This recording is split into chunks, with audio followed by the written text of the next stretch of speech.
Assalamualaikum warahmatullahi wabarakatuh.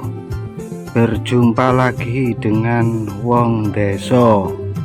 Saat ini saya berada di sawah lagi untuk melihat tanaman padi yang kemarin roboh karena angin.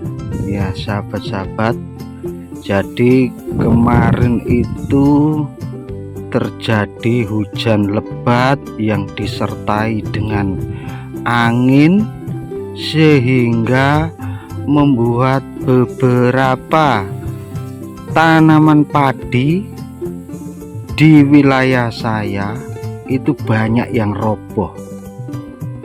Lah contohnya, nah seperti itu banyak yang roboh seperti itu, sehingga kalau sudah mengalami seperti itu jelas mau tidak mau akan mengalami penurunan produksi ya, karena batangnya itu telah patah, sehingga yang tadinya buah akan berproduksi maksimal itu akan terjadi pengurangan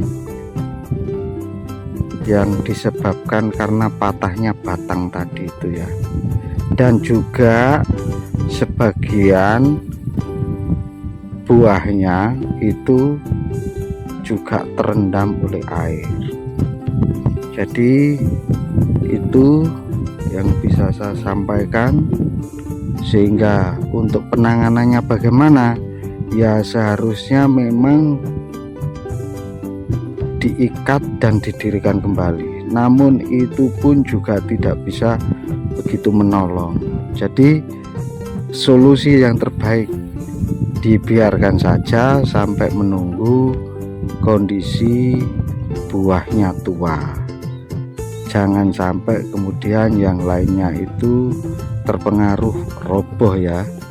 Jadi mungkin itu yang bisa saya sampaikan terkait masalah hari ini.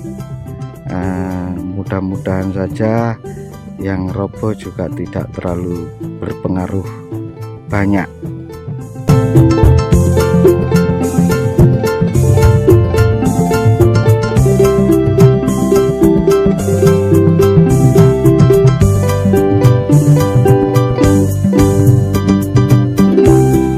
Baiklah, demikian yang bisa saya sampaikan.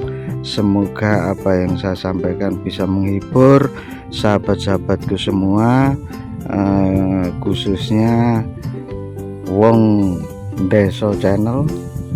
Dan saya akhiri, wassalamualaikum warahmatullahi wabarakatuh.